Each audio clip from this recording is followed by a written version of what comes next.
Bonjour, je suis Marie Salmon. Avec mon mari, nous sommes membres de la communauté du Chemin Neuf et nous habitons dans une maison de la communauté avec nos 4 enfants à Nantes. Bienvenue à vous qui nous rejoignez pour vivre cette retraite de l'Avent, que vous soyez du réseau ou d'une paroisse de la communauté, ou bien que vous nous rejoigniez aujourd'hui un petit peu par hasard. Nous sommes très heureux de commencer cette retraite en ligne avec vous. J'ajoute quand même que vous pouvez toujours vous inscrire si vous le souhaitez. Et qu'en le faisant, vous recevrez chaque jour un mail avec un enseignement par jour, un podcast qui vous guidera pour votre prière. Vous recevrez également un chant à méditer. Et puis vous pouvez retrouver aussi la liturgie de la communauté en ligne, les offices, les Eucharisties. Voilà, enfin, vous recevrez aussi une proposition de soirée aux thèmes variés, des témoignages, de la louange, pour vous laisser façonner par l'Esprit Saint. Voilà, alors nous entrons ensemble dans cette retraite et vous verrez qu'il y a déjà des très bonnes nouvelles pour vous aujourd'hui. Alors, le thème choisi, Jésus, Prince de paix, c'est le prophète Ésaïe qui nomma Jésus ainsi pour la première fois dans la Bible. Car un enfant nous est né, un fils nous a été donné. La souveraineté est sur ses épaules. On proclame son nom, merveilleux, conseiller, Dieu fort, Père à jamais, Prince de la paix. Pour l'établir et pour l'affermir dans le droit et la justice. C'est une invitation à nous tourner vers celui qui vient, vers celui que nous attendons. Nous nous centrons sur la personne de Jésus, le Fils de Dieu, le Fils du Roi des rois. Et voilà la première bonne nouvelle. Dieu veut nous faire ce cadeau inestimable de sa paix. Et c'est en Jésus, son Fils bien-aimé, qu'il nous donne à Noël, que la paix nous est promise. Voilà, et tous les anges dans le ciel l'annonçaient déjà. Gloire à Dieu au plus haut des cieux et paix pour ses bien-aimés. Nous sommes ses bien-aimés. Alors, le contexte dans lequel nous vivons actuellement cette retraite, nous le connaissons bien, c'est le contexte de notre monde.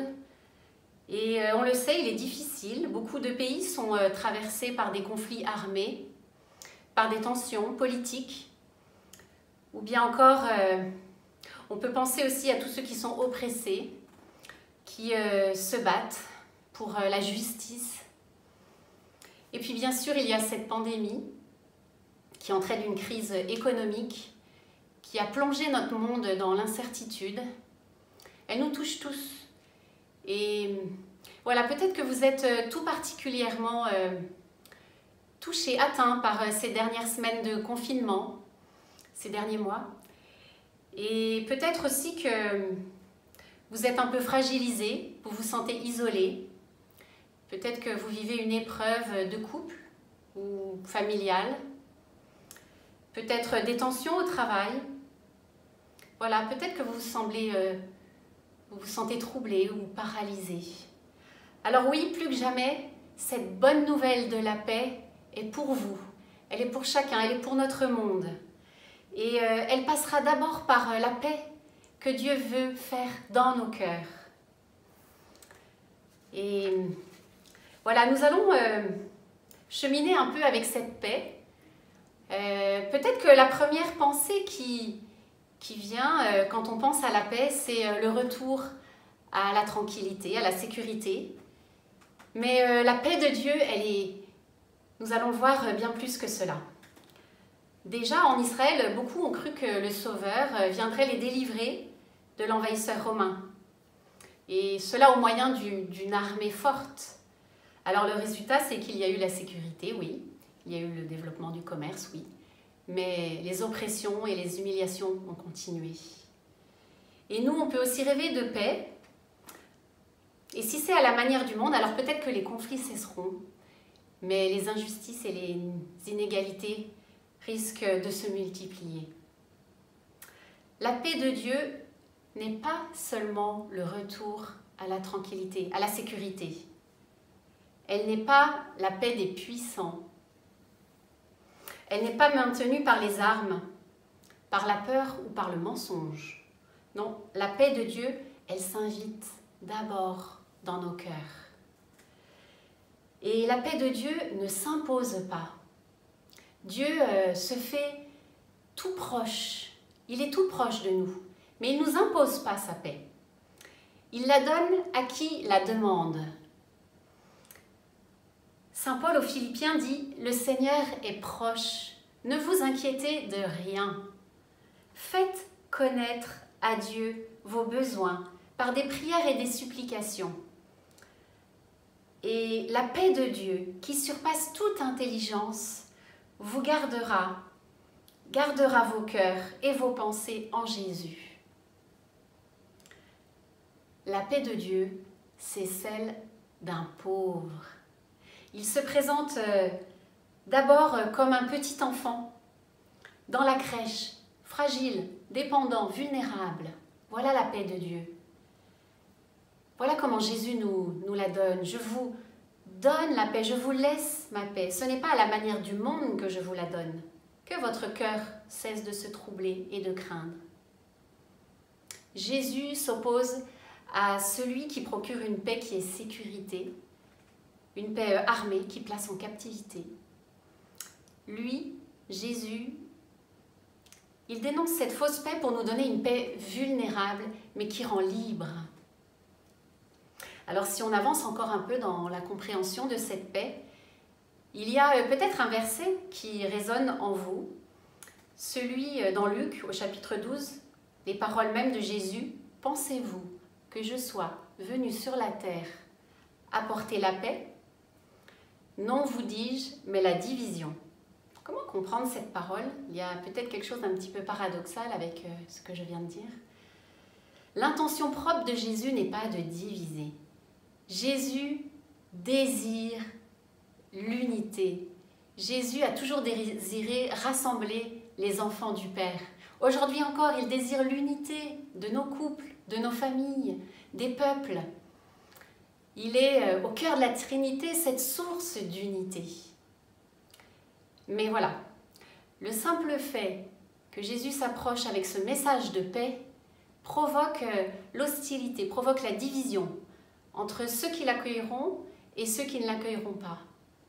Et peut-être que dans nos cœurs aussi, il y a quelque chose en moi qui l'accueille, mais il y a aussi ce qui résistera à cette paix. Alors, c'est comme un combat pour la paix, peut-être qui demande à se positionner pour cette paix. Mais la deuxième bonne nouvelle, c'est que la paix en ce monde, elle a été acquise en Jésus par sa résurrection. Et dans l'épître aux Colossiens, on peut lire « Il a voulu par lui tout réconcilier avec lui-même, tant ce qui est sur la terre que ce qui est dans les cieux, en faisant la paix par lui, par le sang de sa croix. » Seul le ressuscité pouvait obtenir le don définitif de la paix. C'est lui qui a pris toutes les violences, toutes les injustices, toutes les trahisons.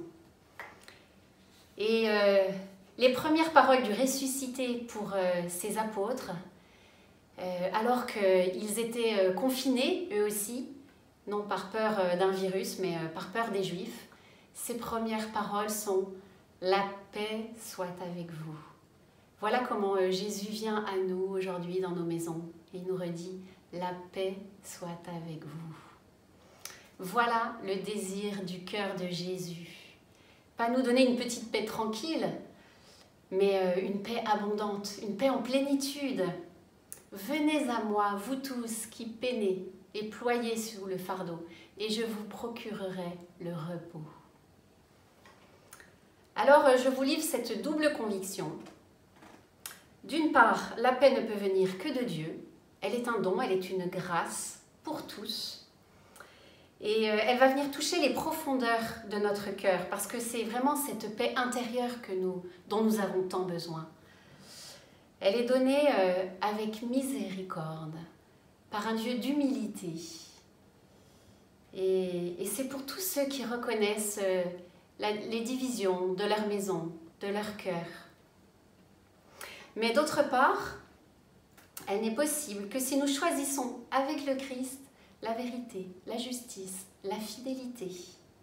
Elle est donc le fruit d'un positionnement intérieur.